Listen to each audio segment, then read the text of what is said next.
Nous sommes avec Isabelle Sir-Jacobs, qui est historienne, et elle vient d'écrire pour l'Institut du patrimoine wallon le numéro 135 des carnets du patrimoine, le patrimoine de la Louvière. Alors, de manière générale, le patrimoine de la Louvière, il est très éclectique, Isabelle. Oui, tout à fait. C'est ce que j'avais remarqué en abordant le sujet, c'est que voilà, on parlait des patrimoines et pas du patrimoine de la Louvière, puisqu'il est aussi bien rural qu'industriel, évidemment, religieux, naturel, paysager, architectural et culturel.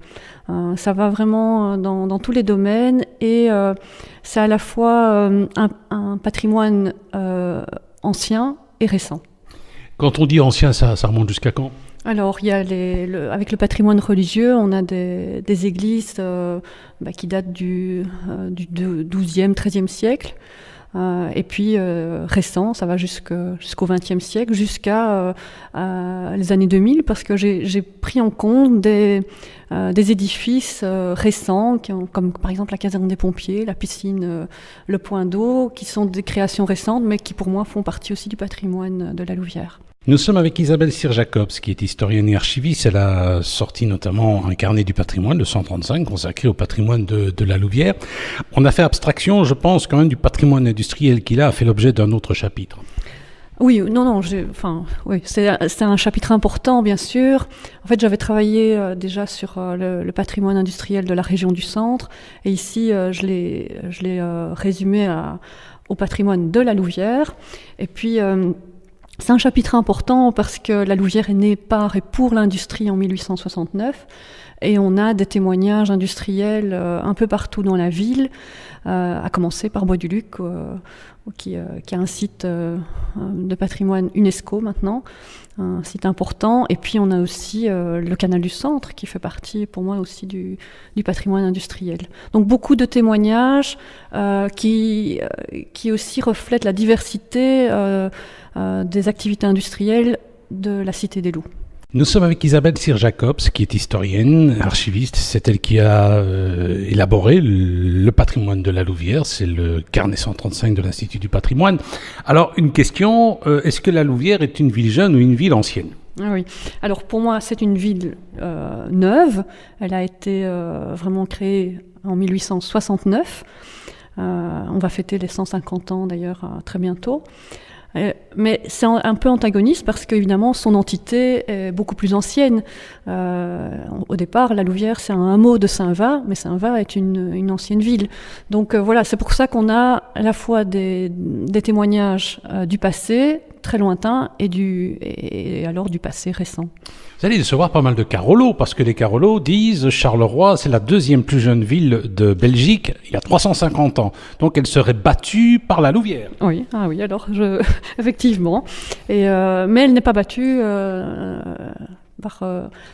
Louvière est battue aussi par d'autres villes récentes. On a parlé de Louvain-la-Neuve, donc ce n'est pas la dernière non plus.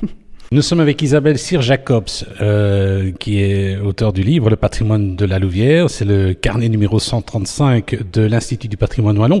Alors, il y a aussi un autre patrimoine, le patrimoine paysager. Oui, ça aussi, je l'ai redécouvert un peu, mais qui est aussi quelque part lié à l'industrie, puisqu'il y a beaucoup de témoignages que sont les terris ou les étangs d'affaissement qui sont le résultat d'affaissements miniers, comme à Strépy-Bragny. Et alors, il y a aussi tout le patrimoine paysager lié au canal. Au canal du centre historique et puis au nouveau canal du centre qui a été ouvert en début des années 2000. Nous étions avec Isabelle Sir-Jacobs, auteur du livre Le patrimoine de la Louvière. C'est le carnet 135 de l'Institut du patrimoine wallon. On peut le trouver un petit peu partout. Alors, quelles ont été les sources orales, sources écrites ? C'était facile ? Oui, parce que en fait, j'avais déjà collaboré à un ouvrage en 2012 qui était consacré au patrimoine de la Louvière.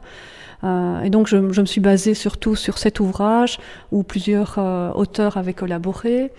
Et donc j'ai repris leurs sources. Il y avait pour le patrimoine religieux, il y a beaucoup de choses qui ont déjà été écrites sur le patrimoine religieux, sur les églises de Wallonie. Au niveau architectural, je me suis aussi basée sur des livres d'architecture, sur le patrimoine monumental aussi de Wallonie. Donc ça demande finalement une préparation, un dépouillement dans divers ouvrages, et puis une fois qu'on a tout rassemblé, il suffit de rédiger. Mais c'est un exercice que j'aime bien faire, parce que voilà, les carnets, c'est avant tout une vulgarisation scientifique, et c'est quelque chose qui est pour moi facile à faire, en partant vraiment de sources diverses, en faire quelque chose de vulgarisé et abordable surtout.